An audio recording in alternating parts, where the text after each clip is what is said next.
Assalamualaikum warahmatullahi wabarakatuh. Waalaikumsalam warahmatullahi wabarakatuh.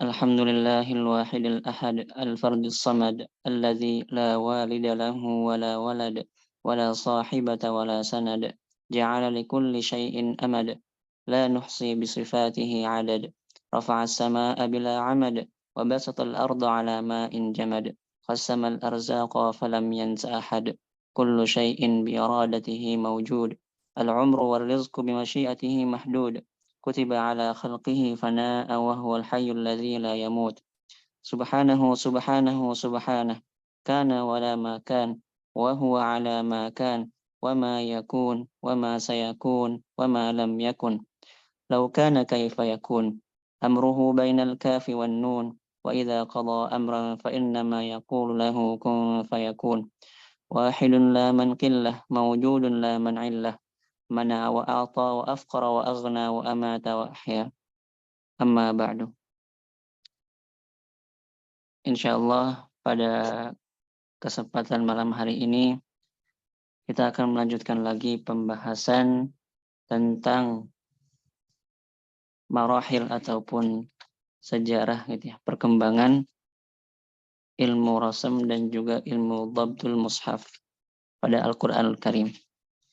Di pertemuan sebelumnya kita sudah membahas tentang marahil tatawur kitabatil huruf gitu ya. Jadi tingkatan ataupun tahapan-tahapan perkembangan penulisan huruf-huruf hijaiyah. Di antaranya kita sudah membahas tentang huruf itbaq, bagaimana dia yang tadinya mirip-mirip bentuknya, kemudian bisa berbeda gitu ya.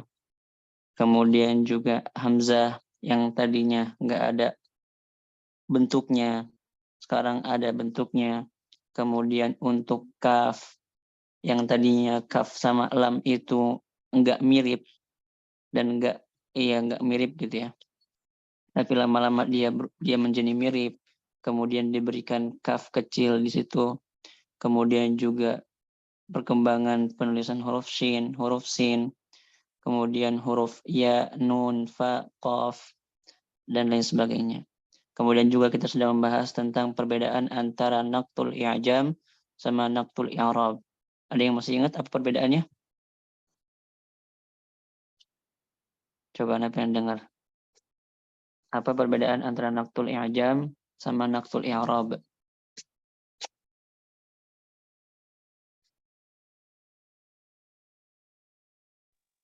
Izin jawab, Ustadz. Silakan. Kalau yang naqtul i'rab itu untuk membedakan harokat akhir, Oke. harokat, Hmm. harokat. Kalau yang naqtul i'jam untuk membedakan titik. Oke, untuk membedakan titik maksudnya? Maksudnya kayak misalkan huruf ba sama ta gitu. Oke, tamam. Jadi untuk membedakan huruf yang mirip gitu ya. Seperti itu. Tamam. Barakallahu fiki. Oke, dan sekarang kita akan masuk kepada pembahasan selanjutnya yaitu marahil tatawuri syakli alamatil i'rab. Di sini kita akan membahas tentang tahapan-tahapan perkembangan syakl, bentuk gitu ya. Alamatil i'rab, ciri-ciri i'rab. Sebelum kita membahas lebih jauh, ada yang tahu nggak bedanya rasam sama dhabt? Apa sih bedanya ilmu rasam sama ilmu dhabt? Ilmu rasam itu membahas tentang apa, ilmu dhabt itu membahas tentang apa gitu.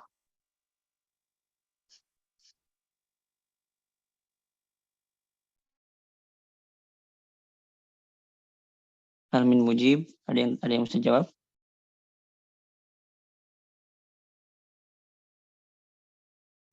Nggak apa-apa, jangan malu-malu. Rasam itu batang tubuhnya. Gimana Ustazah? Rasam itu membahas batang tubuhnya. Ya, kalau rasam itu membahas tentang tubuh hurufnya itu ya. Apakah nanti huruf itu ada yang ditambah, ataupun ada yang dikurang, ada yang tertulis terpisah, ataupun sambung seperti itu. Kalau dhabt itu membahas tentang ciri-ciri ataupun tanda-tanda yang ada dalam mushaf. Seperti fathah, dhammah, kasrah, tasydid, hamzah, imalah, tashil, taklil dalam beberapa riwayat seperti itu. Dan yang membedakan antara rasm sama dhabt itu diantaranya juga sebagaimana yang dikatakan oleh Syekh Khalid Tantawi dalam kitabnya Al-Mu'nis. Itu beliau mengatakan di antara perbedaan antara ilmu rasm sama ilmu dhabt.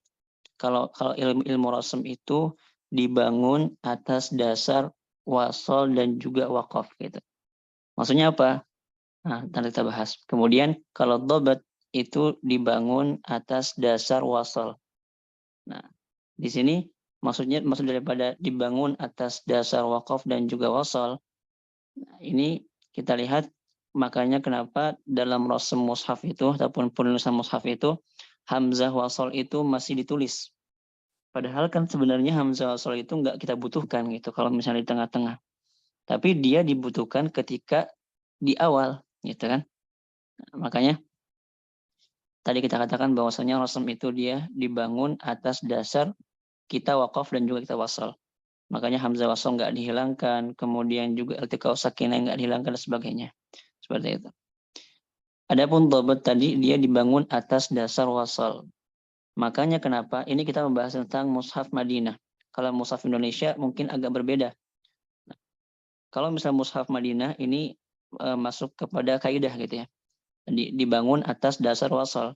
Makanya kenapa dalam mushaf Madinah ketika hukum idgham, ketika hukum ikhfa misalnya, sukun itu nggak ada. Tanda sukun itu nggak ada. Kenapa? Karena dia sudah diidghamkan. Karena dia sudah diikhfakan gitu. Beda halnya dengan izhar. Kalau kita lihat di mushaf Madinah, izhar itu kalau misalnya contohnya misalnya man amana, di atas nun itu ada sukun. Gitu.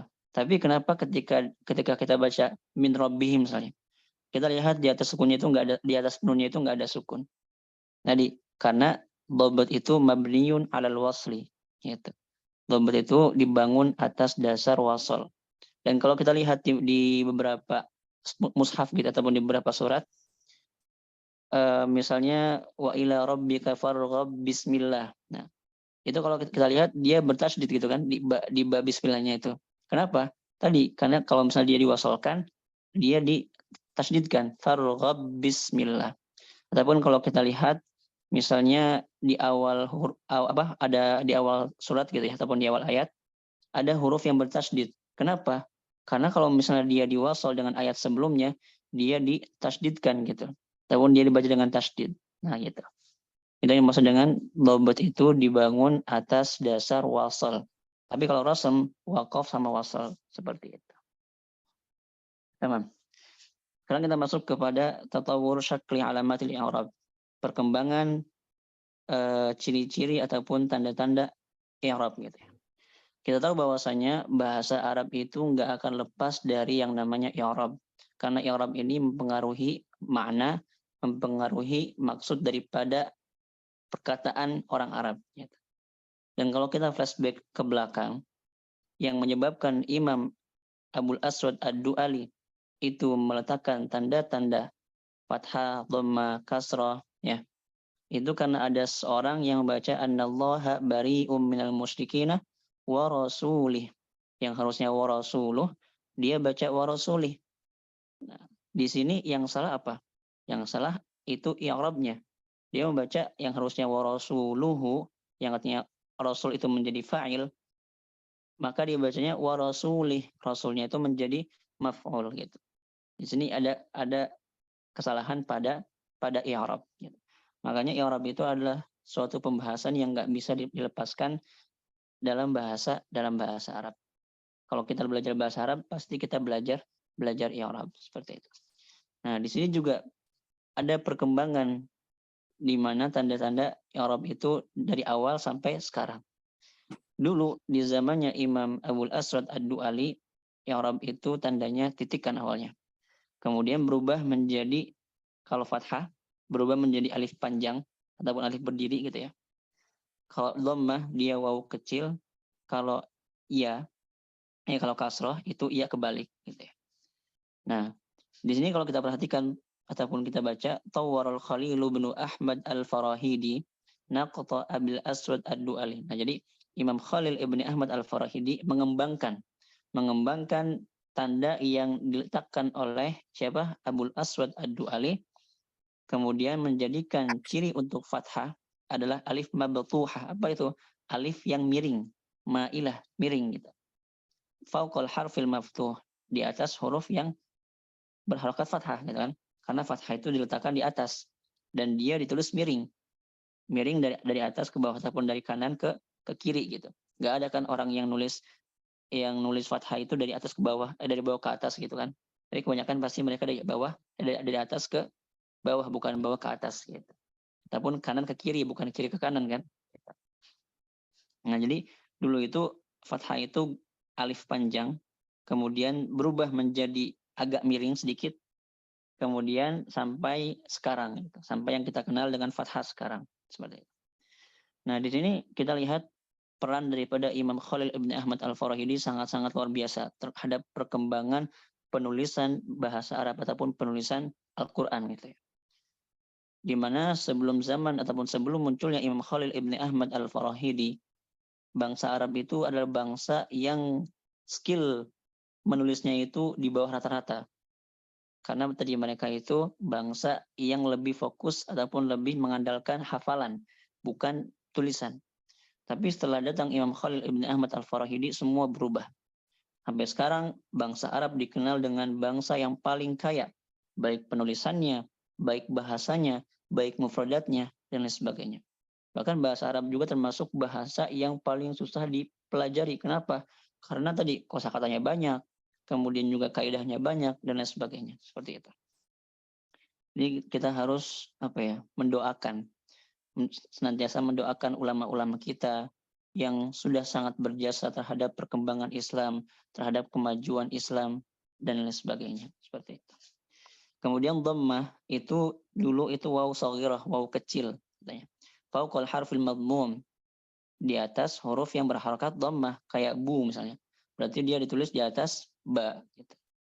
Yang tadinya seperti itu berubah menjadi yang kita kenal sekarang gitu. Yang tadinya waw kecil berubah seperti yang kita kenal sekarang dhammahnya gitu. Adapun untuk kasrah, Imam Khalil ibn Ahmad al-Farahidi menjadikan ciri ataupun tanda untuk kasrah itu ya shaghirah, ya kecil. Mardudah itu kebalik gitu. Nah, yang awal itu yang apa next?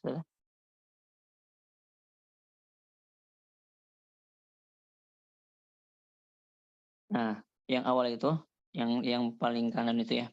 Itu namanya ya mardudah, ya kebalik. Kemudian dia lama-lama berkembang, cuma tinggal ekornya aja, cuma tinggal garisnya aja. Kemudian yang tadinya garis itu lurus, kemudian berubah agak miring lagi, kemudian yang sampai kita kenal sekarang seperti itu.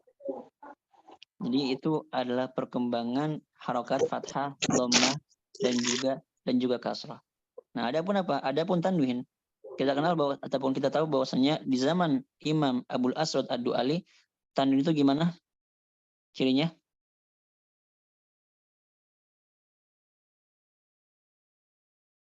Coba gimana? Titik merah 2. Nah, titik 2 gitu kan ya. Tapi di zaman Imam Khalil ibn Ahmad al-Farahidi, beliau menggandakan. Maksudnya apa? Ketika misalnya dhammatain berarti dhammah, kemudian tambah dhammah lagi. Kemudian ketika kasratain, kasrah ditambah kasrah lagi.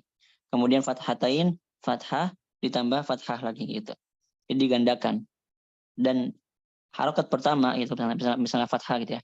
Fathah pertama itu harokat i'rabnya, kemudian fathah kedua itu tanwinnya gitu. Jadi tanwin itu adalah harokat kedua, bukan dua-duanya. Tanwin itu adalah harokat kedua, bukan dua-duanya, seperti itu.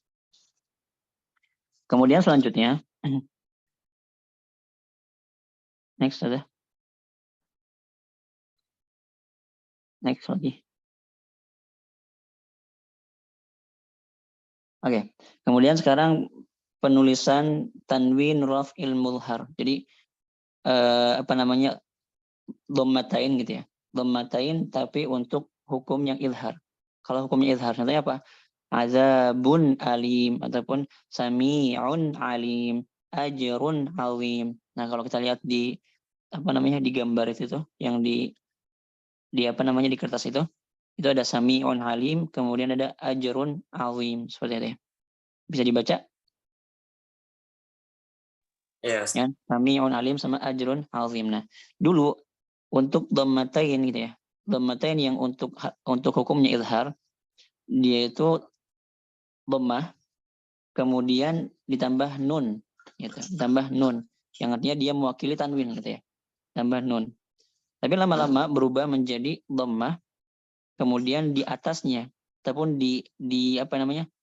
Ditumpuk gitu ya. Ditumpuk dengan nun kebalik tapi nggak ada titiknya gitu. Kalau kita lihat di gambarnya itu ajrun azim sama samiun alim, gambarnya kayak gitu kan. Kemudian ada masih dulu gitu. Masih ada nunnya, ada titiknya. Tapi lama-lama berkembang, berubah menjadi apa? Berubah menjadi dhammah, kemudian nun kebalik tanpa ada titiknya. Ittakhadha ba'dun nasakhil masahifi harfa nunin saghirah fawqa al-harfi lidilalati 'ala tanwini wa isyaratan lil izhari tanwinir raf'i rukibatin nunu fawqa dhammati hakadha. Jadi beberapa penulis mushaf itu mereka mengambil huruf nun kecil gitu ya. Kemudian meletakkannya di atas huruf gitu ya. Lidilalati 'ala tanwin untuk mewakili tanwin gitu. Wa isyaratan lil izhari tanwin rafa, dan untuk isyarat bahwasannya dia itu adalah izhar untuk dhammatain gitu. Rukibatin nun fawqa dhammah hakaza, kemudian nun ditumpuk ataupun diletakkan di atas dhammah gitu, seperti itu. Nah, kemudian selanjutnya ciri untuk sukun. Nah, sukun itu ikhtar al-khalilu aidan alamatan lis-sukun hiya ra'sul harfil kha min ghairi nuqtatin akhadaha min awwali kalimah khafif. Nah, jadi Imam Khalil Ibn Ahmad Al-Farahidi memilih ataupun membuat tanda untuk sukun itu adalah ra'sul kha, kepalanya huruf kha gitu ya. Min ghairi nuqtah, tapi enggak ada titiknya, tanpa titik. Akhadaha min awwali kalimah khafif, yang diambil dari awal kata khafif, yang artinya ringan gitu. Yang artinya dia enggak bertasdid, yang artinya sukun, khafif, ringan gitu. Kemudian diambil kepalanya aja, kepala kha-nya. Kemudian dihilangkan titiknya. Tapi dalam beberapa kitab Dhabtul Mushaf ada juga yang mengatakan bahwasanya tanda sukun itu diambil dari kepala huruf ha yang artinya ataupun yang diambil dari awal kata istarih yang artinya istirahat. Ketika kita sukun maka itu artinya kita istirahat gitu. Tapi kalau misalnya kita mengucapkan fathah dhammah kasrah itu belum istirahat. Tapi kalau kita berhenti sukun maka dia istirahat gitu. Makanya ada yang mengatakan enggak, sukun itu tandanya diambil dari kepala ha gitu. Dari kepala ha. Kemudian selanjutnya wa ahlul arabiyyati min sibawaihi wa ammati ashabihi yaj'aluna alamatahu kha. Jadi orang-orang Arab gitu ya, dari Sibawaih dan juga teman-temannya gitu ya, menjadikan ciri untuk sukun itu apa? Kha gitu, kepala kha. Yuriduna bidzalika awwala kalimati khafif. Apa itu kepala kha itu? Diambil dari kata khafif, ringan gitu. Wa jara amalul magharibati ala ja'li alamati sukuni daratan mufarraghah al-wasat. Nah, kalau ini biasanya digunakan di mushaf-mushaf masyariqah kayak Indonesia, Mesir, kemudian Pakistan dan sebagainya. Tapi kalau di mushaf magharibah ataupun ulama-ulama magharibah kayak Mauritania, kemudian Maroko, Tunisia gitu ya. Itu mereka menjadikan ataupun untuk tanda sukun itu mereka memilih bulat aja gitu. Bulat, bukan kepala kha ataupun kepala ha tadi. Tapi bulat aja gitu. Diambil dari kata apa? Jazm. Jazm itu kan kalau dalam ilmu nahwu itu kan sukun gitu ya. Wa alamatu jazmihi sukun gitu. Jadi dia diambil dari kata jazm, kepala mimnya itu jazm, gitu kan.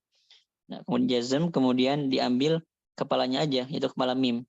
Kemudian lama-lama dia berubah menjadi bulat gitu, kayak bulat seperti itu. Nah, itu biasanya digunakan oleh mushaf-mushaf orang-orang Mauritania, Libya gitu, kemudian Maroko dan sebagainya. Kemudian selanjutnya ciri untuk tasydid. Masih juga Imam Khalil ibn Ahmad Al-Farahidi juga beliau menjadikan tanda untuk huruf yang bertasydid itu adalah ra'su harfis shin, kepalanya huruf shin. Tapi sama juga dihilangkan titiknya. Itu. Jadi cuma diambil kepalanya aja. Adapun titiknya enggak diambil. Sama juga dia diambil dari kata syadid yang artinya kuat gitu ya. Karena kan kalau huruf yang bertasydid itu dia 2 huruf kan, jadi semakin kuat dia. Gitu. Maka dia diambil dari kata syadid, ya kan? Syadid kemudian diambil kepalanya aja, dihilangkan titiknya, seperti itu. Nah, qala Imam Ad-Dani fi kitabih Al-Muhkam fi Nuqatil Masahif, berkata Imam Abu Amr Ad-Dani dalam kitabnya Al-Muhkam, wa suratus tasydid katanya, dan gambar ataupun bentuk untuk tasydid itu ala hadzal mazhab, untuk mazhab ini adalah shin katanya. Ya shin tadi kan. Li'annahu yuradu awwalu syadid. Karena mereka ingin ataupun mengambil dari kata syadid gitu. Wa hadza madhhabul Khalil wa Sibawayh wa 'ammati ashabihima. Ini adalah mazhabnya Imam Khalil ibn Ahmad Al-Farahidi, kemudian mazhabnya juga Imam Sibawayh dan juga teman-temannya gitu ya, sahabat-sahabatnya seperti itu. Dan huruf yang bertasydid itu kalau kita lihat ataupun kalau misalnya kita kembali kepada ilmu tajwid, huruf yang bertasydid itu dia ala wazni ataupun ukurannya itu 2 huruf gitu. Sebagaimana yang dikatakan oleh Imam Makki Ibn Abi Thalib dalam kitabnya Ar-Ri'ayah. Jadi Imam Makki ini beliau punya kitab namanya Ri'ayah. Kemudian di akhir kitabnya kalau nggak salah itu ada pembahasan detail tentang huruf tasydid gitu, yang jarang ditemukan di kitab-kitab lain. Tapi oleh Imam Makki beliau jelaskan.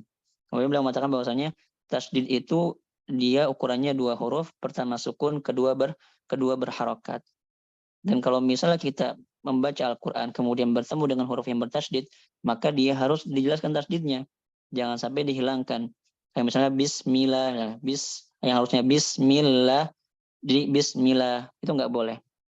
Kenapa? Karena itu artinya kalau kita menghilangkan tasydid, itu sama saja kita menghilangkan satu huruf dalam Al-Quran.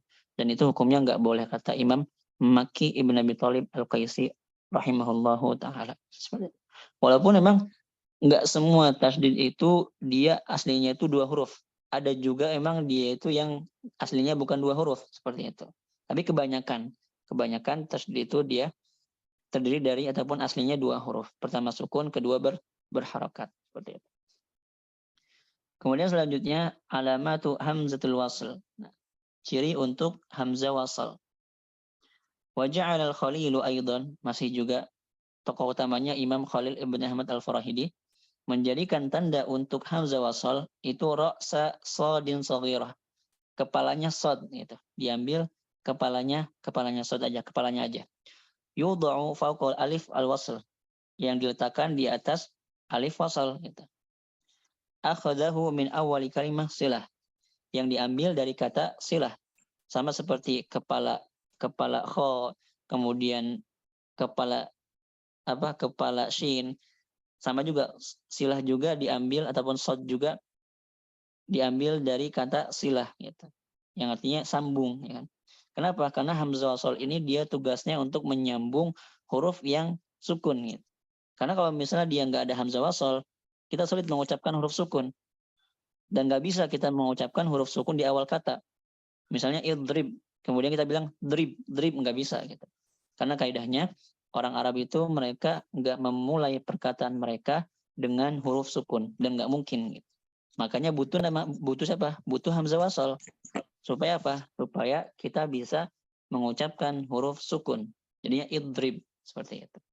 Tapi kalau misalnya dia diwasal ataupun disambung dengan satu huruf sebelumnya pun, maka hilang. Tadi karena fungsi hamzah wasal itu tugasnya tadi untuk supaya kita bisa mengucapkan huruf sukun.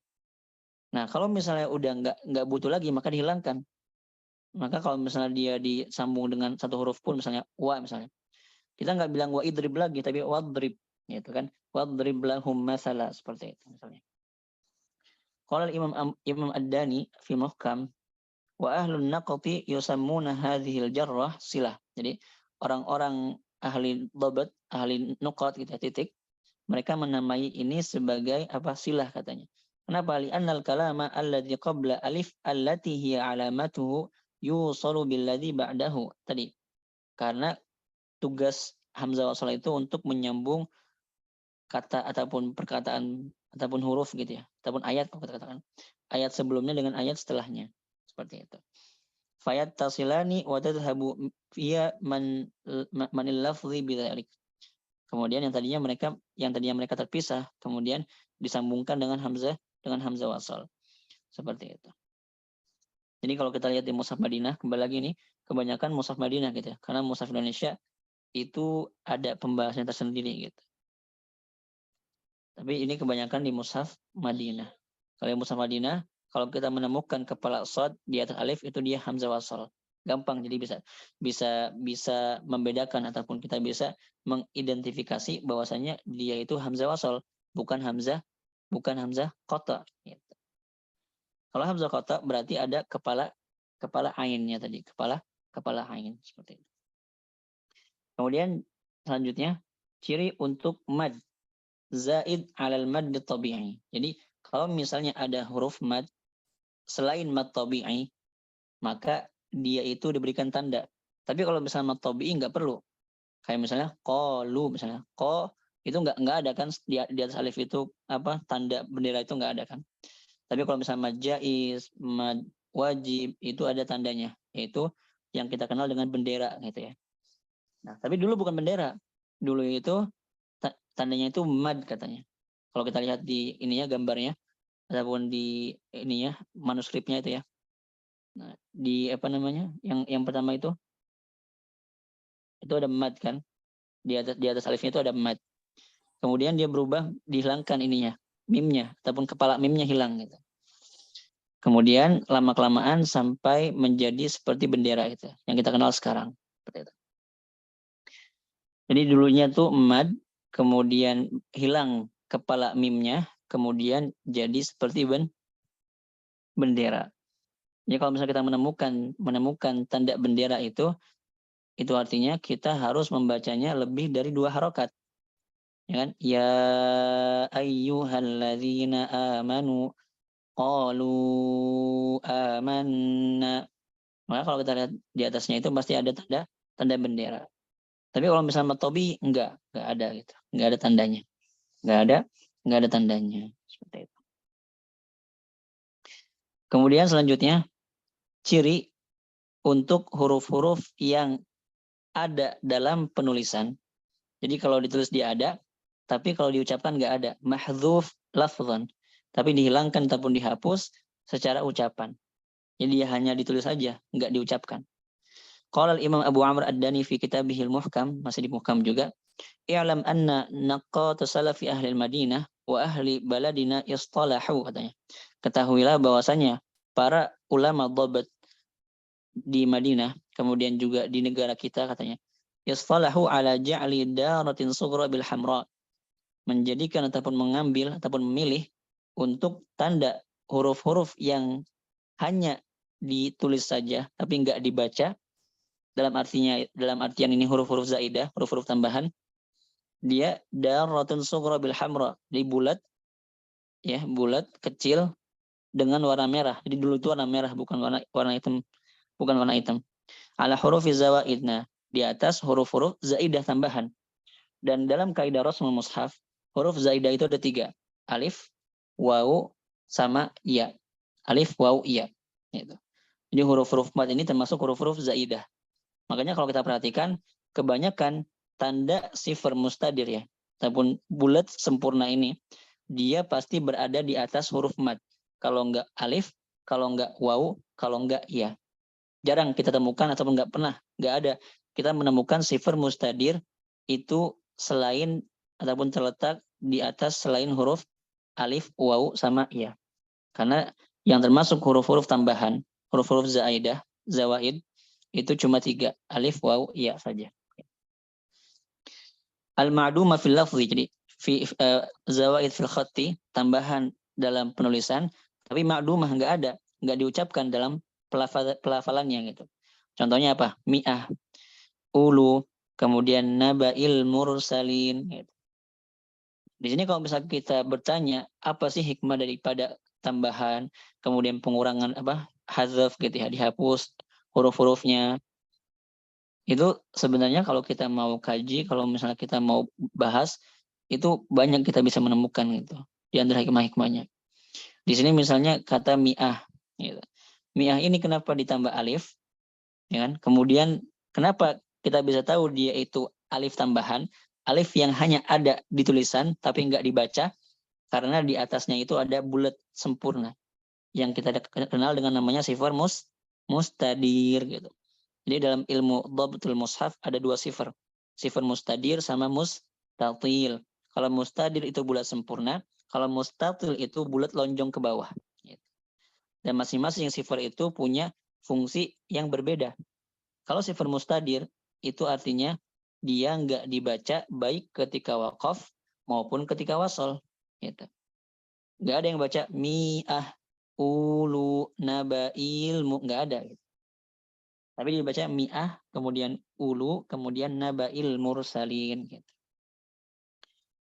Kemudian ثم قال وهذه الدارة التي تجعل على حروف الزوائد هي صفر. Dia itu bulat katanya, kosong. Kalau bahasanya kosong gitu ya.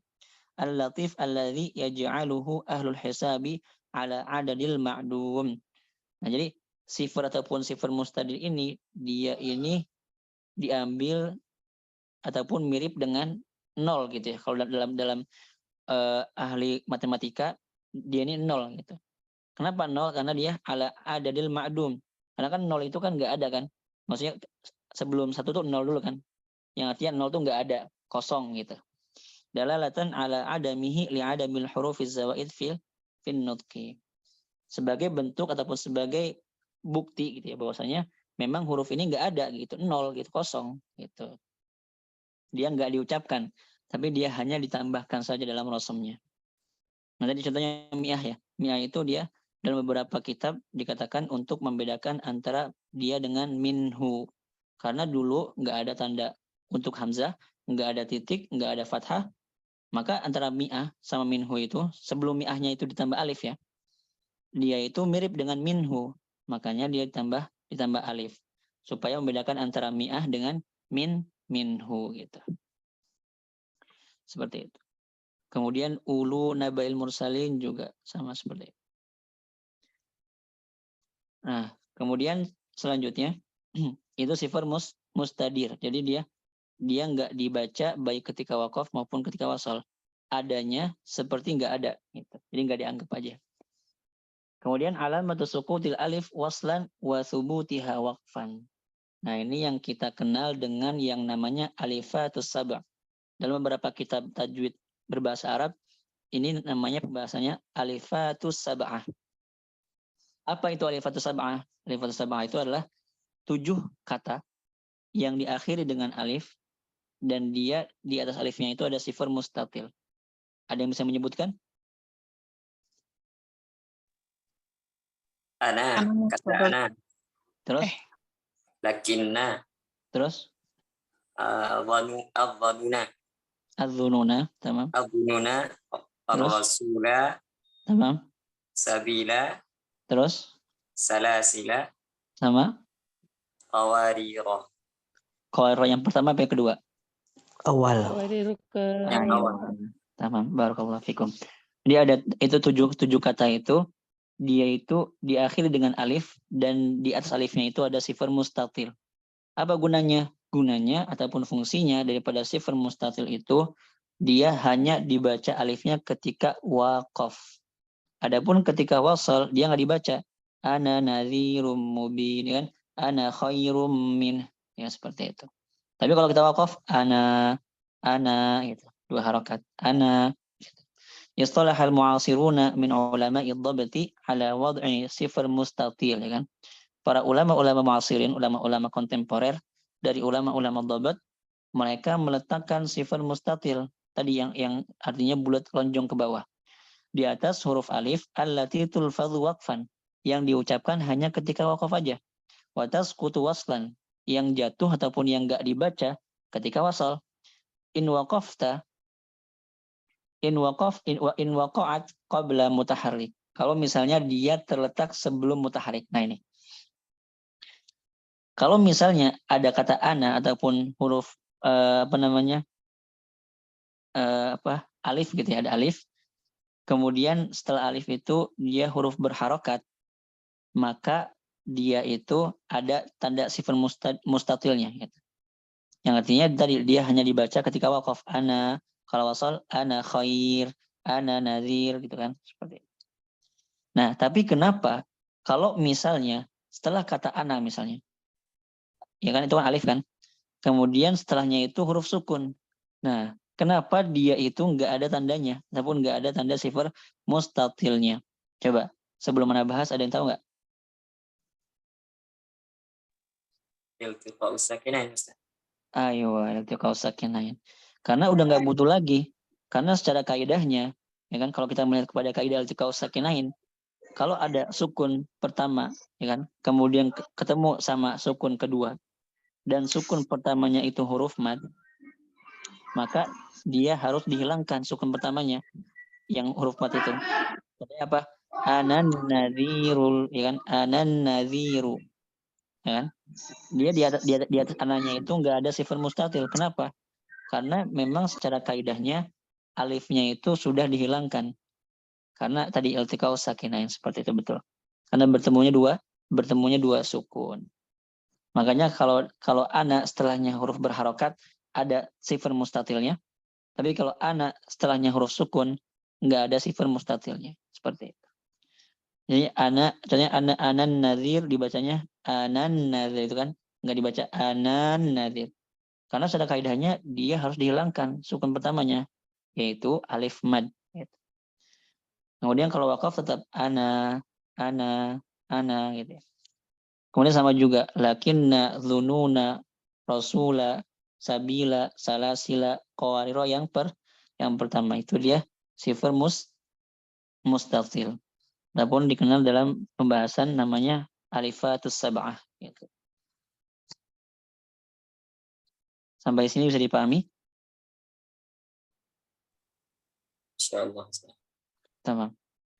Kemudian selanjutnya huruf shaghirah az-zaidatu 'ala rasmi. Nah, huruf-huruf kecil gitu ya, yang dia itu zaidah, tambahan. Jadi aslinya dia nggak ada di rasamnya gitu. Secara rasam dia nggak ada, cuma ditambahkan oleh ulama dhabt. Yulhiqu ulama'ud dhabti ahrufan shaghirah. Jadi ulama-ulama dhabt itu mereka meletakkan huruf-huruf kecil badalal ahrufil lati hudhifat minal khatti, sebagai pengganti huruf-huruf yang dihilangkan. Kayak misalnya alif misalnya. Alifnya itu dia dihilangkan kan? Contohnya misalnya maliki yaumiddin. Alifnya itu dihilangkan kan? Kalau dalam rasamnya kan? Gitu. Tapi ulama dhabt mereka meletakkan alif kecil ataupun yang kita kenal dengan alif khanjariyah gitu ataupun al-khinjariyah gitu. Itu apa gunanya? Apa gunanya? Supaya kita bisa mengetahui, khususnya orang-orang awam, bisa mengetahui bahwasannya maknya itu dibaca panjang, bukan dibaca pendek gitu. Kemudian ala adatil arabi fil kitabati zamanin nubuwah, ataupun zamanan nubuwah. Kenapa gitu kan? Ataupun ya kenapa dia itu diganti dengan huruf-huruf kecil? Karena ini memang kebiasaan orang-orang Arab dalam penulisan di zaman kenabian. Wadzalika lidilalati ala wujubi nutqiha, kan? Dia ini menjadi dalil, menjadi bukti bahwasanya dia wajib dibaca. Contohnya Maliki Yaumiddin. Kalau dalam mushaf dia nggak ditulis mim, alif, lam, kaf, enggak. Tapi mim, lam, kaf. Cuma di atas alifnya itu ada alif khanjariyah tadi, alif kecil, alif berdiri. Maka dibaca apa? Maliki. Gitu. Kemudian al-kitabu misalnya. Dalam beberapa ayat ataupun dalam beberapa rasul gitu ya, dia itu ada yang nggak ditulis seperti al-kitabu biasa, tapi alif, lam, kaf, taba. Cuma di atas taknya itu ada alif kecil, alif khanjariyah. Maka kita tahu bahwasannya dia dibaca bukan al-kitabu, tapi al-kitabu gitu. Kemudian sama juga wallai lam yahid misalnya.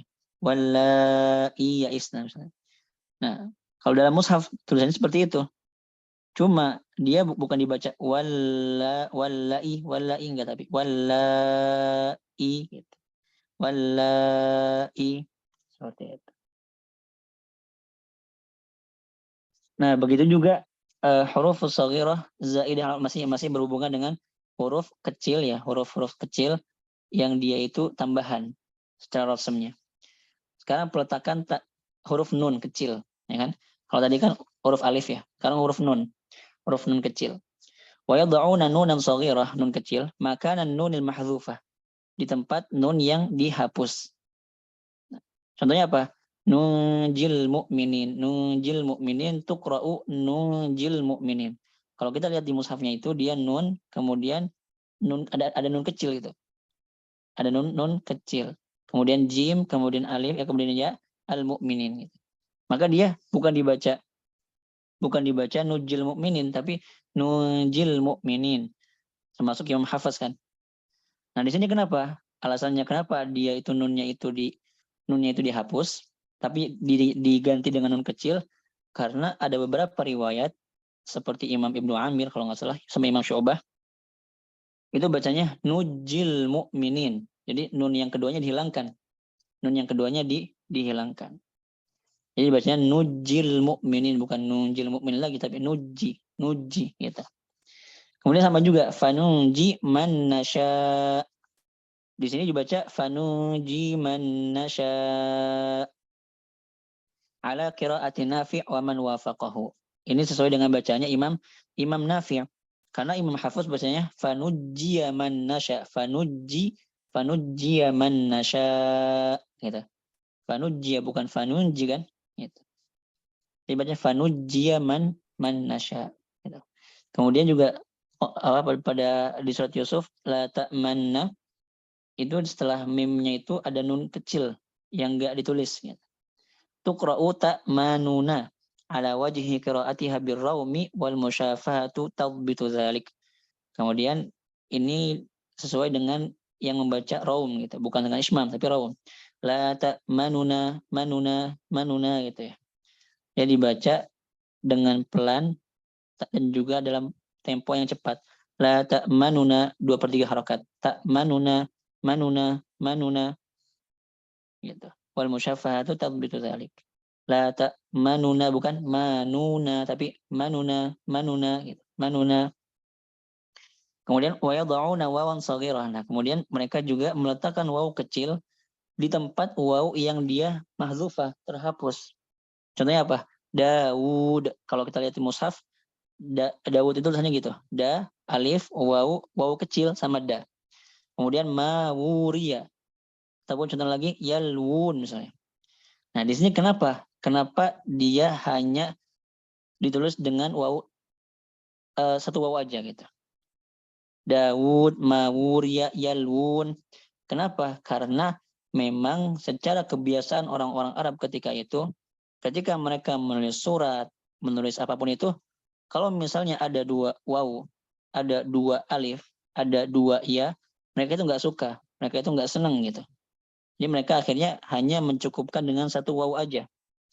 Nah, kemudian kalau misalnya dia nggak dikasih tanda waw kecil, takutnya orang bacanya termasuk khususnya orang-orang awam gitu ya, ataupun orang-orang yang bukan Arab, bacanya Daud, Ma'uriyah gitu. Makanya ulama dhabat meletakkan waw kecil supaya dia bisa dibaca Daud, supaya orang awam bacanya Daud, Ma'uriyah, bukan Daud, Ma'uriyah gitu, enggak gitu. Kemudian selanjutnya wa yad'una ya'an mardudah ilal khalf, kemudian meletakkan ya kebalik di tempat ya yang mahdzufah, terhapus gitu. Contohnya apa? Kalau kita lihat di ilafihim. Kalau kita lihat di mushaf Madinah, itu setelah hamzah kemudian kasrah itu, hamzah kasrah itu ada ya kebalik. Kemudian la fihim. Di sini juga supaya bisa menyesuaikan dengan riwayat lain. Kalau nggak salah qiraahnya Imam Abu Ja'far. Nah, di sini kenapa dia nggak ditulis ya-nya gitu kan? Ataupun ya-nya dihilangkan? Karena ada seorang qari, yaitu Abu Ja'far Al-Madani, bacanya itu apa? Li'ilafi Quraisy ilafihimu rihlatasyita'i was-sayf. Dia bukan ilafihim, tapi ilafihimu rihlatasyita'i was-sayf, seperti itu. Sama juga fama ataniyallah, kalau kita lihat di mushaf itu dibacanya setelah nun itu ada ya kebalik. Kenapa dia ya-nya mahdzufah dihilangkan? Karena ada riwayat yang membacanya fama atanillah syu'bah. Syu'bah bacanya seperti itu contohnya. Jadi baik ketika waqaf ataupun wasal dibacanya atanillah, ya-nya hilang. Gitu. Jadi memang di antara keistimewaan rasm Utsmani itu dia walaupun satu rasm bisa mencakup banyak bacaan seperti itu. Kemudian kama yad'una al-waw wal ya al-madhkurataini lidilalati ala wujubi maddis silah. Nah, kemudian mereka juga meletakkan waw kecil ataupun ya kebalik di setelah waw setelah mad silah gitu ya. Contohnya innahu ala raj'ihi laqadir. Kenapa diletakkan waw kecil ataupun ya kebalik? Supaya orang awam bisa bacanya innahu ala, bukan dibaca innahu ala raj'ihi laqadir, enggak, tapi innahu ala raj'ihi laqadir gitu. Jadi di antara fungsi daripada dhabt itu untuk memudahkan, untuk membuat orang-orang awam itu enggak bingung, enggak ada kebingungan gitu. Seperti itu. Di antara rasm sama dhabt itu sangat-sangat sangat-sangat berhubungan gitu ya. Berhubungan. Sampai sini bisa dipahami? Insyaallah. Oke. Kemudian dhabtul huruf harful ladzi yuqra'u bi khilafi ma kutib. Kemudian bagaimana kita mau menulis huruf yang dia itu dibaca tapi berlawanan dengan yang tulis gitu. Dia ditulis pakai apa tapi dibaca pakai apa gitu. Yad'u ulama ad-dhabti alifan khanjariyah shaghirah fawqal waw. Ya kan? Para ulama dhabt meletakkan alif kecil kan, alif kecil kemudian alif tegak gitu. Yang namanya alif khanjariyah di atas huruf waw ataupun di atas huruf ya ghairu manqutah yang enggak ada titiknya. Dilalati ala nutqil alif, sebagai dilalah ataupun sebagai dalil bahwasannya dia itu dibacanya bukan dengan waw tapi dengan alif badalan minhuma. Contohnya apa? As-shalah, az-zakah, ar-riba, al-hayah, kemudian al-mishkah apa ya? Al-manah, ya kan? Al-mishkah, al-manah itu contohnya. Ada yang tahu gak kenapa di sini itu ditulisnya pakai alif pakai wawu tapi dibaca pakai alif? Dibadal. Kurang tepat. Ilmu rasim. Ini kalau nggak salah jawabannya itu ada dalam kitabnya Imam Abu Amr Ad-Dani, yaitu At-Tahdid. Di situ beliau menyebutkan bahwasanya di antara hikmah ataupun alasan kenapa kata as-shalah, az-zakah, ar-riba di luar dari makna gitu ya. Beberapa ulama mengatakan bahwasanya kata-kata ini ditulis pakai waw, ya kan? Walaupun dibacanya alif tapi ditulis pakai waw karena dia ini mengandung makna yang sangat besar gitu. Mengandung makna yang sangat penting. Kayak kan sholat kan penting. Kemudian zakat juga penting. Kemudian riba juga sesuatu yang penting. Karena orang yang sudah terkena riba itu kan dosanya besar gitu ya. Kemudian haya juga, kehidupan itu sesuatu yang penting gitu. Dia berhubungan dengan makna. Tapi juga beliau mengatakan bahwasanya Imam Abu Amr Ad-Dani mengatakan di antara hikmah daripada kenapa ditulis seperti itu karena menyesuaikan dengan lahjat al-lahjah. Ya lahjah, kebiasaan cara logat bahasa gitu ya. Logat orang-orang ataupun kabilah Arab ketika itu. Jadi kabilah Arab ketika itu ada yang mengucapkan as-shalah as-shaloh, az-zakah az-zakoh, al-hayah al-hayoh gitu. Nah, makanya kenapa dia itu diganti pakai waw? Karena ada beberapa orang Arab yang bacanya al-hayoh, zakoh. Jadi dia itu diganti karena ada yang baca seperti itu. Jadi diganti pakai waw gitu. As-shaloh, az-zakoh, al-hayoh, ar-ribo gitu. Seperti itu. Allahu a'lam. Itu yang dikatakan oleh Imam Abu Amr Ad-Dani. Dia berhubungan dengan lahjah, kebiasaan orang-orang beberapa kabilah ketika itu. Sama juga busyrakum juga kan, busyrakum. Dia itu harusnya kan ya gitu ya. Ditulis pakai ya tapi dibaca pakai alif, busyrakum, bukan busyroyakum tapi busyrakum. Sama juga seperti itu. Kemudian wa yad'una sinan shaghirah fawqa as-sadi lidilalati ala nutqi sin badalan minha. Nah, di sini ada beberapa ayat ataupun kata dalam riwayat Hafiz yang ditulis pakai shad tapi ada sin kecil baik di atas ataupun di bawah gitu ya. Dan kalau misalnya kita baca dengan riwayat Hafiz dari jalur Syatibiyah gampang caranya. Kapan kita baca pakai sin, kapan kita baca pakai shad, kita lihat aja sin kecilnya di mana. Kalau sin kecilnya di bawah, maka dia boleh dibaca sin ataupun shad, boleh dua-duanya. Kalau sinnya di atas, maka dia hanya dibaca pakai sin. Kalau sinnya nggak ada, ya berarti dibaca pakai shad.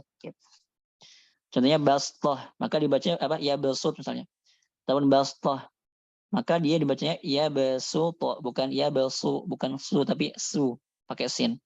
Kemudian bastoh bukan bastoh, gitu.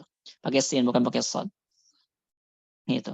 Tapi kalau misalnya sin kecil di bawah, maka dia boleh dibaca pakai sin ataupun pakai shad. Walaupun yang paling banyak baca pakai shad. Al-musaytirun ataupun al-musaytirun. Dan kalau nggak salah dulu Anda pernah bahas kenapa bisa seperti ini. Karena kembali ke orang Arab gitu ya. Kabilah Arab, mereka ada yang membaca ataupun aslinya itu dia basato sama saytoro. Kan? Bimusaytir ataupun musaytirun ya. Saytoro, jadi aslinya saytoro sama basato. Tapi ada beberapa orang Arab yang karena dia sinnya ketemu sama to, sinnya jadi tebal gitu. Sama kayak kita bilang hoso bil botil gitu ya. Tapi karena ini yang melakukannya orang Arab, jadi ini menjadi sebuah hikmah. Akhirnya Al-Quran ditulis dengan shad, kemudian di atasnya sin. Kalau yang baca pakai sin, berarti dia melihat kepada asli katanya, yaitu basato.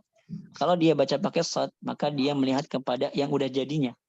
Yang tadi karena pengaruh suara gitu ya, pengaruh suara. Seperti itu.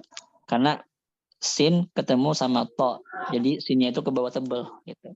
Sama juga sayotoro, sin ketemu sama to, jadi sinnya ke bawah tebalnya soyotoro ataupun basoto gitu, seperti itu. Allahu a'lam. Kemudian alamatus sukun wal izhar. Nah, sekarang ciri untuk sukun dan juga izhar. Nah, istilah ulama ad-dhabti ala wad'i ra'sil kha, sama tadi kan. Karena sukun itu tandanya kepala kha. Kemudian wa taqaddama al-haditsu anhu, udah dibahas kan tadi kan di halaman 244. Dalalatan ala sukunil harfi wa ala izharihi. Nah, dia itu bisa mengandung dua ataupun bisa menunjukkan dua hal. Yang pertama, lidilati ala sukun, bahwasanya dia itu sukun, gitu kan? Bukan harokat, dan juga lidilati ala izhar. Sebagai dalil bahwasanya dia itu izhar, gitu, bukan yang lain. Contohnya man amana an'amta hum fiha aljibal anzalna liyunfiqdhu awa'alta arradtum idhur kan udhur ya kan.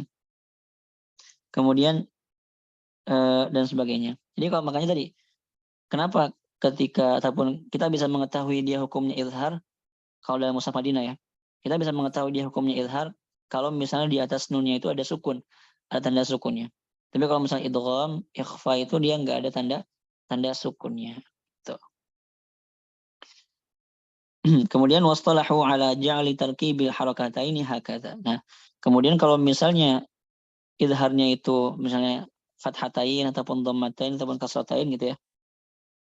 Maka kalau misalnya hukumnya izhar, kalau untuk tanwin kayak misalnya alimun hakim, azaban alima, kafarin asim. Nah, maka bentuk tanwinnya itu jadi ada dua bentuk tanwin. Yang pertama bentuknya itu sejajar, yang kedua bentuknya berurutan. Nah, kalau yang bentuknya sejajar, maka dia itu tanda untuk izhar. Tanwinnya izhar gitu. Contohnya azaban alima, kemudian kafarin asim. Jadi ya tanwinnya numpuk gitu ya, sejajar.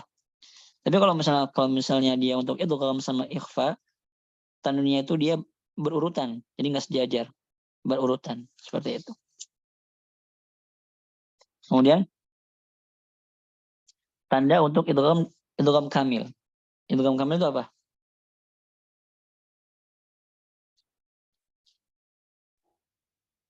Apa itu idgham kamil? Masuk ke huruf kedua semua. Nah, masuk secara sempurna. Nah, maksud secara sempurna dan udah nggak ada sifat dari huruf sebelumnya gitu ya. Wastalaha ulama'u dhabati ala ja'ali alamatil idghamil kamil. Para ulama dhabat meletakkan tanda-tanda untuk idgham kamil, idgham yang sempurna, yaitu tajridul harfil mudgham. Yang pertama, dia terbebas ataupun nggak ada sukunnya di atas huruf pertamanya itu nggak ada tanda sukun. Tadi kalau misalnya ada tanda sukun berarti dia idhar, bukan idgham. Ma'a tasdidil harfit tali. Kemudian huruf keduanya dia ditasdidkan. Contohnya apa? Yudrikum asaw wa kanu irkam ma'ana. Kalau kita lihat di huruf pertamanya, contohnya yudrikum yang warna merah itu, dia nggak ada tanda sukunnya pertama. Kemudian di kaf yang kedua yang sudah diidghamkan, dia bertasdid. Maka itu artinya kalau kita menemukan tanda seperti ini dalam mushaf ataupun khususnya mushaf Madinah, maka dia itu artinya idghamnya idgham kamil, idgham sempurna. Yudrikum asaw wa kanu irkam ma'ana, seperti itu. Fa in kana al-mudghamu tanwinan. Nah, kalau misalnya idghamnya itu tanwin, contohnya apa? Syai'in nukur khairum min, maka tadi tanwinnya itu dia bukan bertumpuk ataupun bukan sejajar, tapi dia berurutan. Nah, kalau kita perhatikan tanwinnya itu dia enggak sejajar tapi berurutan. Yang kedua lebih panjang kan ininya apa namanya, garisnya itu gitu. Kemudian selanjutnya contohnya syai'in nukur ya kan, khairum min, khairal lakum ya kan. Di atas roknya itu misalnya khairal lakum, di atas roknya itu ada tanwin, ada fathatain. Nah, bentuk tanwinnya itu dia bukan sejajar tapi berurutan gitu. Kemudian dia lamnya huruf yang keduanya itu bertasdid. Maka dia sudah pasti tanda untuk idgham kamil.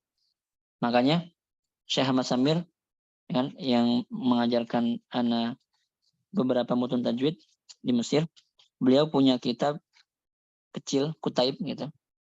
Itu judulnya itu memahami hukum-hukum tajwid dari tanda-tanda dalam mushaf gitu. Jadi kita bisa memahami hukum tajwid khususnya mushaf Madinah ya. Kita bisa memahami mushaf Madinah, kita bisa mengetahui dia hukum apa ya kan, hanya dengan tanda-tanda aja gitu. Kayak tadi ilhar, idgham, ikhfa, imalah dan sebagainya. Kemudian alamatul idghami naqis wal ikhfa. Nah, di sini ada yang tahu enggak kenapa idgham naqis sama ikhfa itu disebutkan dalam satu judul? Ciri untuk idgham naqis sama ikhfa itu dimasukkan dalam satu judul, ada yang tahu enggak kenapa alasannya?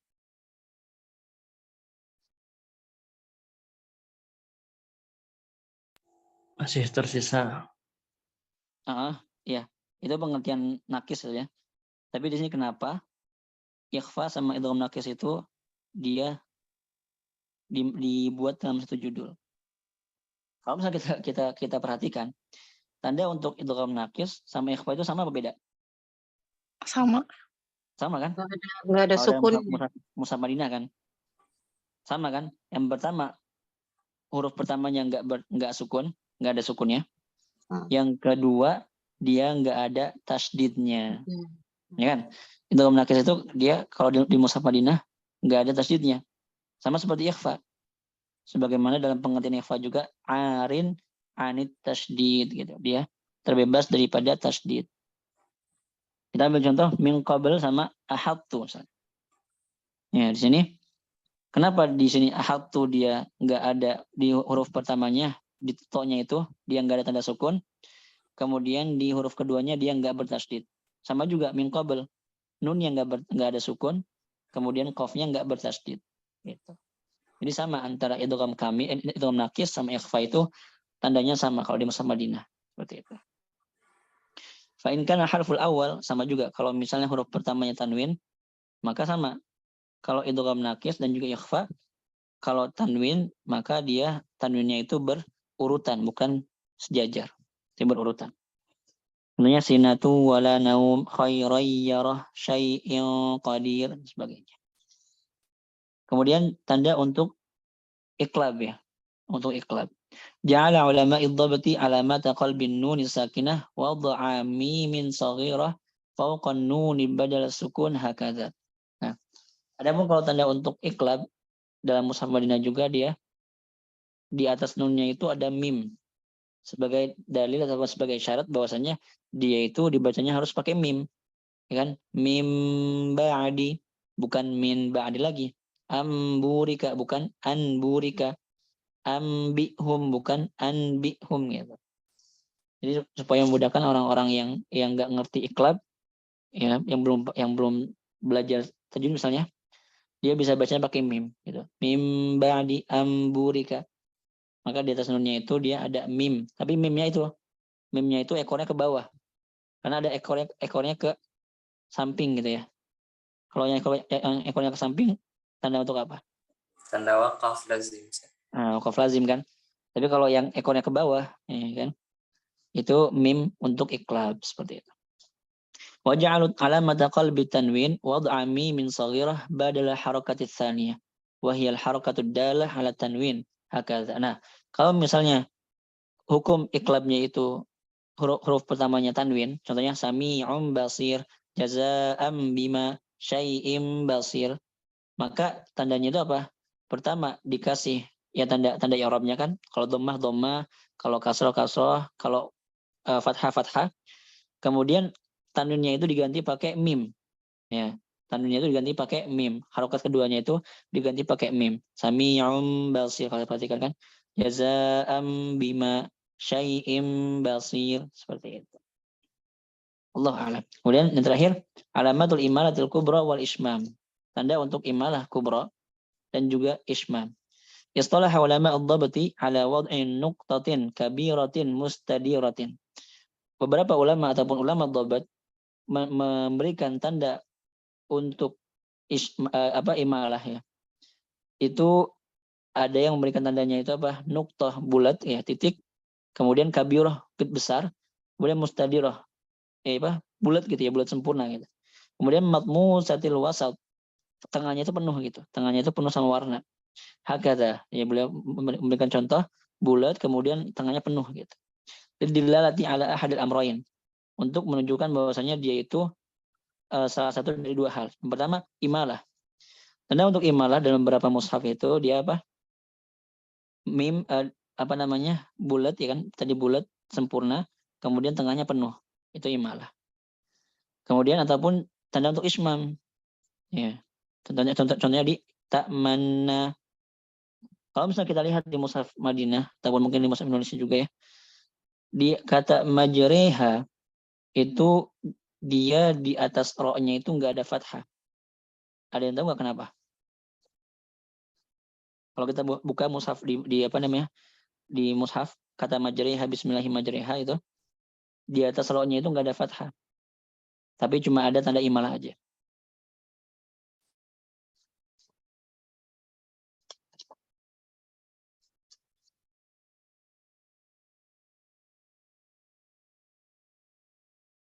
Ada yang tahu nggak? Atau dari sananya aja kayak gitu ya? Ya memang dari saya seperti itu. Tapi ada jawaban yang lebih masuk akal. Ini yang didapatkan dari ketika talaki sama Syekh Kahilah.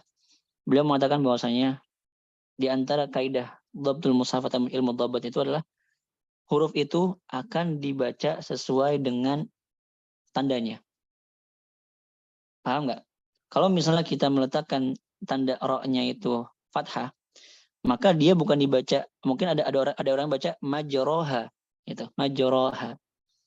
Makanya supaya nggak ada orang yang baca pakai ro majro gitu kan. Akhirnya dia fathahnya dihilangkan. Cuma ada tanda imal aja, majreha jadinya gitu. Sama seperti apa contohnya? Sama seperti huruf-huruf Fatihah suwar.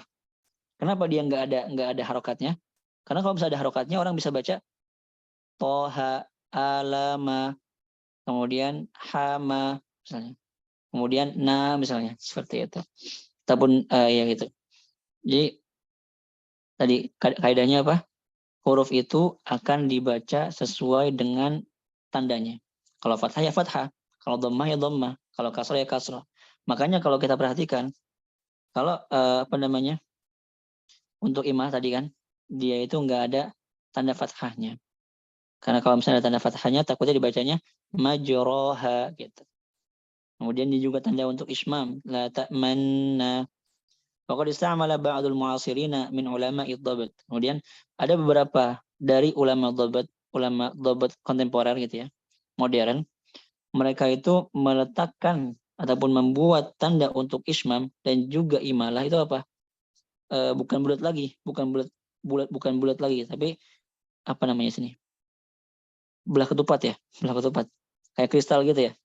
Kayak kristal gitu. Dia bukan bulat lagi tapi diganti kayak kristal. Dilalati ala ma sabaq. Ya, untuk menunjukkan dua hal tadi, imalah sama ismam. Wal awwalu aula. Nah, tapi yang pertama itu lebih utama. Jadi tanda imalah sama ismam itu lebih utamanya yang bulat, bukan yang kayak kristal gitu. Kemudian ja'ala ulama iddabati alamat tashilil hamzah maftuhah wad'a dairatis saghirah matmusatil wasat fauqal alif. Sama juga ulama-ulama dhabat mereka meletakkan tanda ataupun membuat tanda untuk tashil hamzah, ya hamzah musahalah maftuhah yang berharakat fathah wad'a dairatin saghiratin matmusatil wasat. Itu. Untuk apa tandanya itu meletakkan dairah bulat, saghirah kecil, matmusatil wasat ya tengahnya itu penuh gitu. Fauqal alif, di atas huruf alif. Wa dzalika fi qouli ta'ala fi suratil Fussilat a'jamiyyu wa arabi. A'jamiyyu wa arabi. Gitu. Maka dia dibacanya gitu ya. Hamzah musahalah bainal fathah wa bainal hamzah muhaqqaqah dan juga alif gitu ya. Bainal hamzah muhaqqaqah dan juga alif. Ada yang tahu kenapa di sini Imam Hafiz bacanya pakai tasil? Karena riwayat. Karena makhrajnya. Selain riwayat. Karena makhrajnya dekat sama ain, jadi lebih mudah Kurang gitu. tepat. Karena riwayat, Ustaz. Bacaan riwayat. Iya. Ini juga jawabannya Anda dapatkan juga ketika talaqi sama Syekh Kailah. Makanya beliau punya kitab namanya Fiqhu Ahkamit Tajwid. Jadi fikih Ahkamit Tajwid ini bukan bahas tentang hukum tajwid, tapi kenapa gitu. Alasannya. Jadi lebih kepada pemahaman ataupun tadi kepada alasan. Di sini kenapa Imam Hafiz bacanya A'jami pakai tashil? Yang pertama karena riwayat, itu udah pasti ya. Yang kedua, karena di sini bertemu pertama dua hamzah. Orang Arab kan susah ya mengucapkan satu hamzah saja. Apalagi kalau misalnya dua hamzah, AA kan. Makanya ada beberapa riwayat bacanya A'jami gitu. Kayak Syu'bah. Syu'bah bacanya A'jami gitu. Kemudian selain ada dua hamzah di sini ada ain. Ain itu juga termasuk huruf yang agak sulit diucapkan oleh orang Arab. Kemudian di sini juga ada jim, huruf syiddah. Jadi di sini bertemu 4 huruf yang bisa dibilang huruf yang susah diucapkan oleh orang Arab, gitu ya. 2 hamzah, 1 ain, 1 jim. Makanya dia ditasilkan. Dan cuma tempat ini aja yang ditasilkan. A'jamiyyu wa arabi. Seperti itu. Wa kadzalika dhabtul kalimatil atiyah ala wajhi tashil fi riwayat Hafs. Ya, ini juga tanda tashil dalam riwayat Hafs, yaitu di az-zakarain Allah al-an. Gitu. Alhamdulillah. Selesai pembahasan pada malam hari ini. Selanjutnya silakan kepada Ustazah. Tamam Ustaz, syukran jazakumullah khair atas ilmu yang sudah disampaikan. Tafadhol Ustaz semuanya, mungkin ada hal-hal yang ingin didiskusikan bersama Ustaz terkait materi yang sudah disampaikan. Tafadhol Ustaz semuanya. Assalamualaikum, Ustaz. Waalaikumsalam warahmatullahi wabarakatuh. Ustaz berbicara tentang bacaan ana dalam Al-Quran kan sudah ada ketentuannya.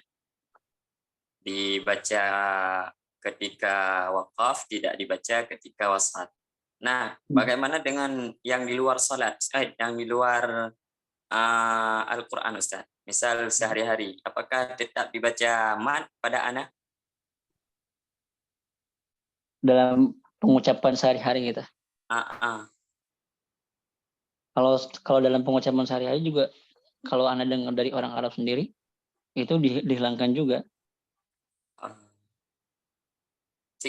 Kalau saya sendiri, Ustaz, kalau baca dalam salat, misal di doa iftitahnya, wa ma ana minal itu saya baca pendek. Atau ada yang baca panjang, kayak mana, Ustaz? Kalau ada yang baca panjang? Ya, emang dibaca pendek kan? Karena kan wasal. Apakah harus dikaitkan dengan bacaan Al-Quran juga? Karena ini juga berhubungan dengan dengan kaidah bahasa Arab saja. Al-Quran juga dia berhubungan dengan kaidah bahasa Arab. Jadi ya seperti itu bacanya. Berarti pendek, Ustaz, ya? Iya, wa ma ana illa wa ma ana minal musyrikin itu kan. Musyrikin, wa ma ana minal ada yang baca wa ma wa ana ana minal minal musyrikin. Wa ana minal muslimin gitu kan. Seperti itu. Syukran, Ustaz. Mau tanya, Izin bertanya, Ustaz. Ya, Ustaz, silakan. Afwan, Ustaz, apakah, Ustaz, ilmu tajwid ini turun hanya diperuntukkan kepada Al-Quran itu sendiri? Ataupun ketika kita membaca yang berlafaz-lafaz Arab seperti azan pada biasanya, apakah wajib menggunakan ilmu tajwid? Sebab yang kita lihat secara realita banyak ketika para muazzin mengumandangkan azan, pada akhir-akhir kalimat itu sangat melebihi mat-matnya, tidak mengikuti mat hukum dalam ilmu tajwid. Maka saya ingin tanya, Ustaz, bagaimana hukum terhadap bacaan seperti ini? Ataupun Ustaz dikhususkan kepada para tilawah, para qori-qori tilawah yang ketika bertilawah itu matnya sangat berlebihan. Maka bagaimana hukumnya, Ustaz? Kalau untuk permasalahan ini saja, kalau kita melihat kepada mabadi ilmu tajwid, di antara maudhu daripada ilmu tajwid itu adalah kalimatul Qur'aniyah. Jadi yang dibaca dengan tajwid itu hanya kata-kata ataupun ayat-ayat yang ada dalam Al-Quran. Makanya, tapi ada beberapa orang yang mengatakan, kalau doa gimana, Ustaz? Kalau doa juga ada yang mengatakan, di sini kita bagi dulu. Tajwid itu dalam artian makharij sama sifat, sama hukum-hukum tajwid. Kayak idhar, idgham, ikhfa. Kalau untuk makharij sama sifat, mau kita baca koran, baca majalah saja, itu harus benar gitu. Karena kalau enggak nanti berubah hurufnya kan. Kayak misalnya kita bilang lagi ini misalnya lagi apa? Lagi pembukaan misalnya. Kita bilang innal hamdalillah ataupun innal hamdalillah misalnya kan. Jadi kalau untuk permasalahan makhraj sama sifat, menurut ana mau kita baca apapun selama itu bahasa Arab maka harus gitu. Tapi kalau misalnya dalam artian gunnah, idgham, ikhfa itu nggak perlu gitu. Cukup Al-Qur'an aja. Sudah. Misalnya kita berdoa gitu. Misalnya kita bilang Rabbana atina, nggak perlu gitu kan. Tapi Rabbana atina fid dunya hasanah itu. Nggak perlu tapi hasanah wa fil akhirati hasanah gitu. Adapun kalau untuk azan memang ini punya hukum tersendiri saja. Tadi karena dia di luar ini, selama dia itu nggak mengubah makna ataupun kesalahannya nggak merubah makna, seperti misalnya memanjangkan hamzah Allahu akbar misalnya kan, itu nggak masalah, Ustaz. Karena azan itu punya ini sendiri gitu. Nah, kalau untuk orang yang ini agak sensitif saja. Kalau untuk orang-orang yang dalam para qori yang mohon maaf yang memanjangkan mat lebih daripada kadarnya, daripada porsinya, kalau dalam kaidah mereka sendiri, Anda dulu pernah bukan debat sih, diskusi gitu dengan orang yang tadi mengamalkan hal seperti itu. Namanya zauk gitu. Zauk itu apa sih? Perasaan gitu. Dengan kita memanjangkan mat, dengan kita memanjangkan gunnah, itu ada zauknya. Jadi berasa lebih apa? Mungkin lebih khusyuk gitu ya. Lebih tenang, lebih adem gitu. Itu menurut mereka. Karena kalau kata Syekh Dr. Yahya Al-Ghassani, beliau mengatakan maqamat itu bukan mengikuti kaidah tajwid, tapi mengikuti kaidah ulama musik. Jadi yang kita kenal dengan soba, nahawan, kalau nggak salah dalam kitab beliau Al-Mufassal fi Ulumit Tajwid apa ya? Itu beliau membahas secara detail tentang maqamat. Intinya beliau mengatakan maqamat itu, bahkan Dr. Aiman juga bilang maqamat itu ya mereka mempelajarinya kaidah musik bukan kaidah Al-Qur'an gitu. Ya kalau misalnya mereka mau ya mereka harus tetap mengikuti kaidah Al-Qur'an. Mad 2 harokat. Mad wajib 45 ya 45. Gunnah 2 harokat.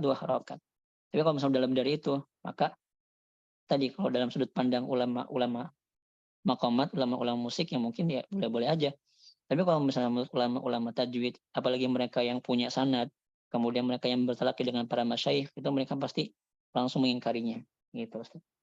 Ya kalau kita mau baca pakai maqamat, silahkan nggak apa-apa. Dengan syarat ya kita harus mengikuti kaidah tajwid yang ada. Gitu Ustaz. Allahu a'lam.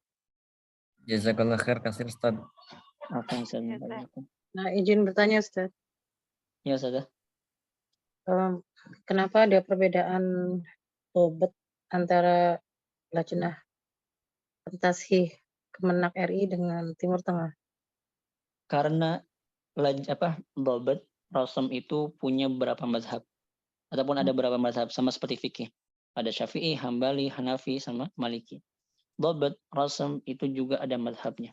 Tapi yang paling banyak dipilih ataupun paling banyak digunakan di dunia ini ya, di dunia Islam saat ini itu 2 mazhab. Pertama mazhabnya Imam Abu Amr Ad-Dani. Yang kedua mazhabnya Imam Abu Daud Sulaiman ibn Najah. Yang artinya beliau ini guru sama murid. Gitu. Imam Abu Amr Ad-Dani gurunya, Abu Daud Sulaiman ibn Najah muridnya. Nah, jadi kebanyakan lajnah pentasih mushaf di dunia ini mereka menggunakan 2 mazhab ini.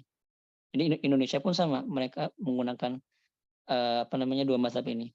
Abu Amr Ad-Dani sama Abu Daud Sulaiman ibn Najah. Nah, sama juga antara Abu Daud Sulaiman ibn Najah sama Abu Amr Ad-Dani ada perbedaan.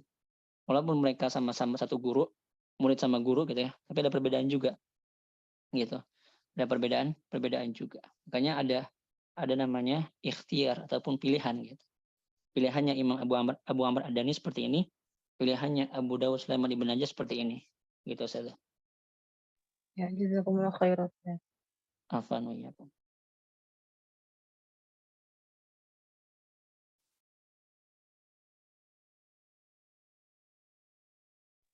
Tafadhol, masih ada yang lain?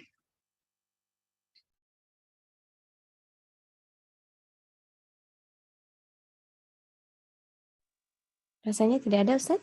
Boleh kita tutup majelis kita? Ya. Alhamdulillahirrabbilalamin. Syukran jazakumullah khair kepada Ustaz Haidar atas ilmu yang sudah disampaikan. Mudah-mudahan ilmu yang sudah disampaikan ini menjadi pahala yang luar biasa bagi Ustaz, orang tua Ustaz, kemudian guru-guru Ustaz, dan juga seluruh ilmu ini menjadi bermanfaat bagi kita semuanya. Syukran jazakumullah khair juga kepada asatidz semuanya yang sudah menyimak dengan baik materi yang sudah disampaikan Ustadz. Mudah-mudahan bermanfaat. Dan baik asatidz semuanya, untuk menutup pertemuan kita di malam ini, kita sama-sama mengucap istighfar, hamdalah, dan doa kafaratul majelis. Astagfirullahaladzim.